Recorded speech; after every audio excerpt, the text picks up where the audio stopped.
Hi everyone, I'm Lisa Flores, and with my group, we are going to talk about second language acquisition, a very interesting topic that helps us understand how people learn another language besides their mother tongue.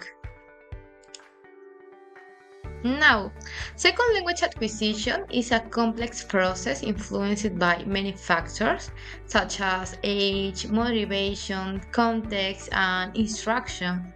For example, children usually learn language faster because their brains are more flexible, while adults often need more time but can use better learning strategies.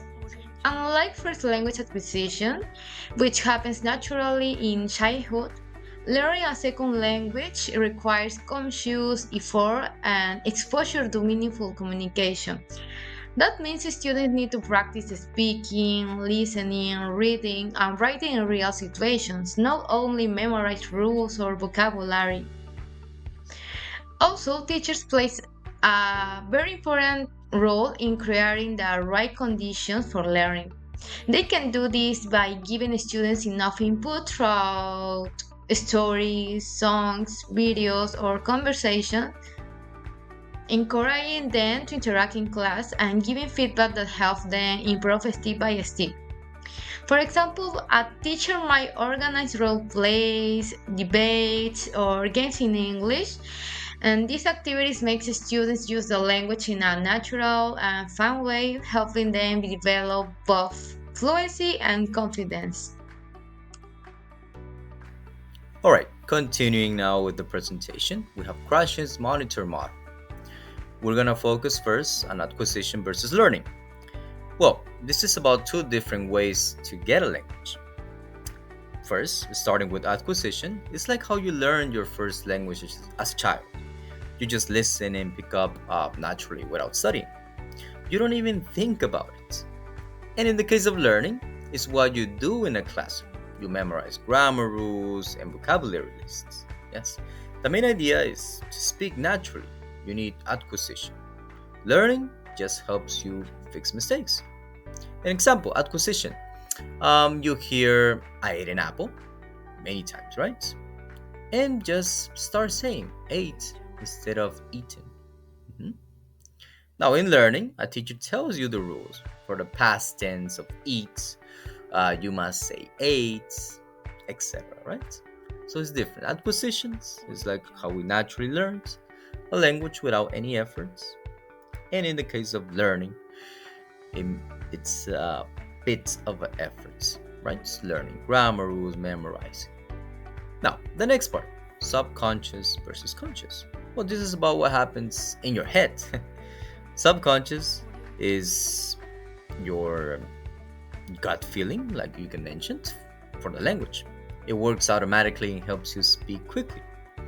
And conscious is a little voice in your head that checks your grammar, right? It works slowly and needs you to think hard. An example could be in subconscious. You quickly say, we went to the store. Just feels right?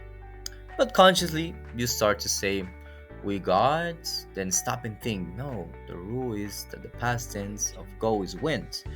So you here use more of the idea of remembering, right? Consciously, fixing your sentences. Subconsciously, we just feel that is correct, the sentence. In the next part, we have natural fluency. This is basically the goal to speak easily and smoothly without having to think about every word. You get this not from memorizing rules, but from getting lots of practice listening and speaking in the language. The rules you learned can only help you correct yourself after you've spoken. Now, an example will be having a fast conversation with a friend is natural fluency. You're focused on the topic, of course, not the grammar. All right, another point, important point, we have meaningful communication. Well, you learn best when you are using the language for a real reasons. Yes, there is a goal why you're using it. If you are interested in the message, you will learn the language without even trying.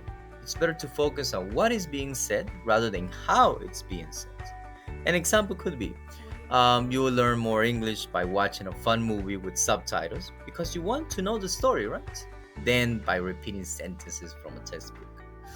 So there is a reason, a real purpose. That's called meaningful communications.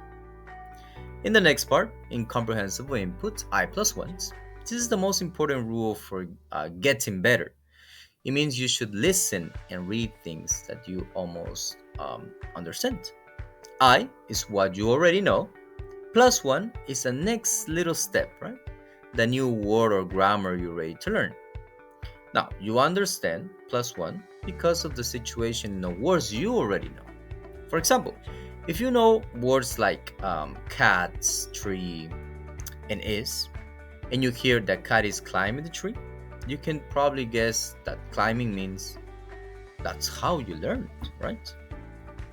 So, an idea is that you put together, and I plus one also um, makes a bit of an effort for the students to not get bored with what they have learned, but to learn a bit more and more new words, so they'll learn more from the context too.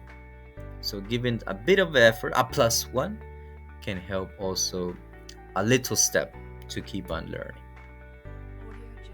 All right. In the last part, we have Krashen's theory, right? It's the main points, putting it all together. Krashen says to learn a language well, you don't need more grammar or tests. You need to find things you enjoy in the language, like stories, conversations, movies, that are just a little bit challenging. If you understand the message, your brain will automatically learn the language for you.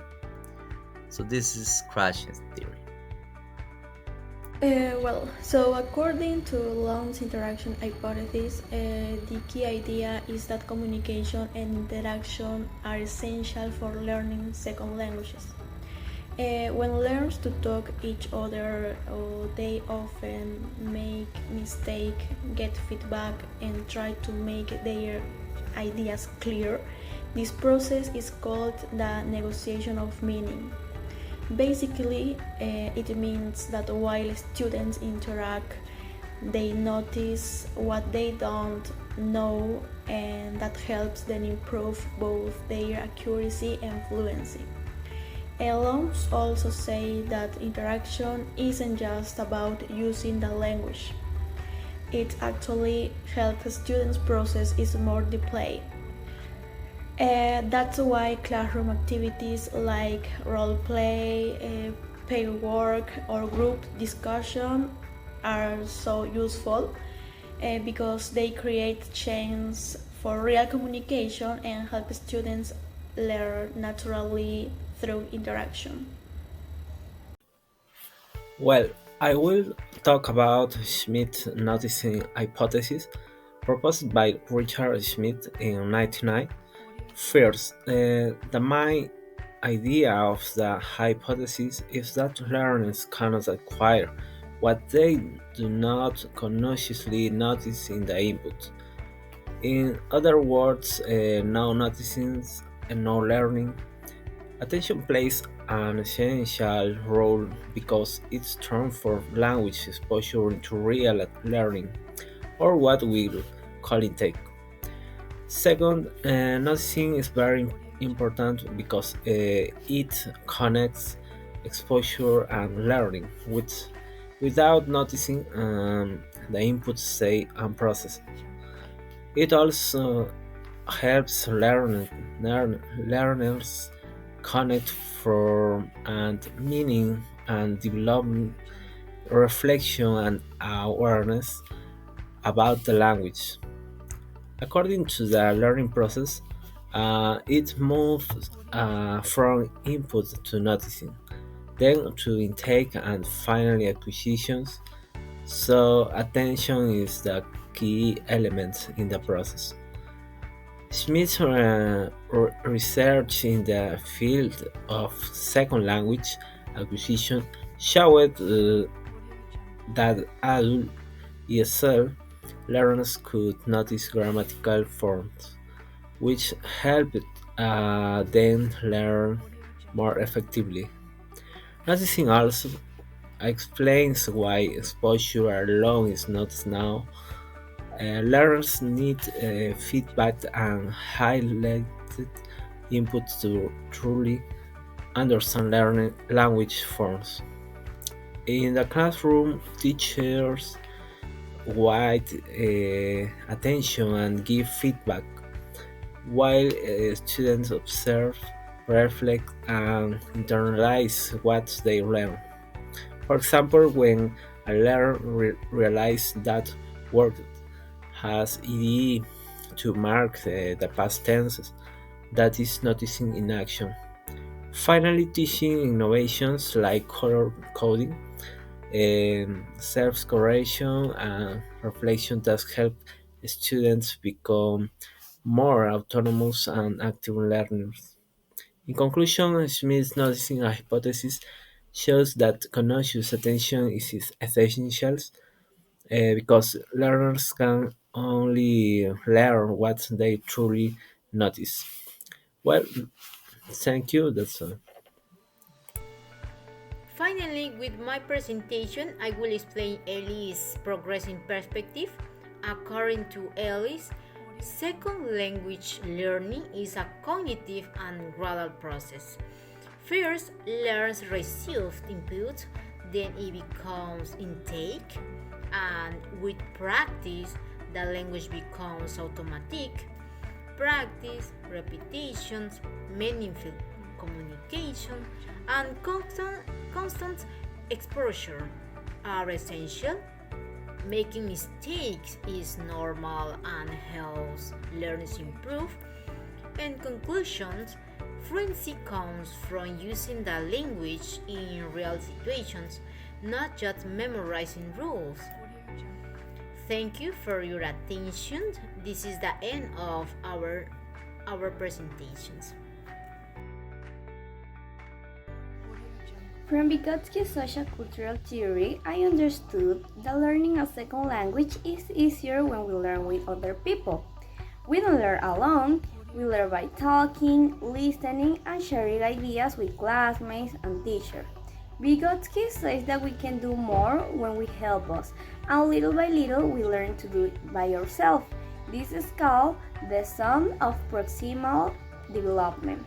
I realized that communication and teamwork are very important when learning a language. When students work together, practice, and help each other, it becomes easier to understand and use the language in real life.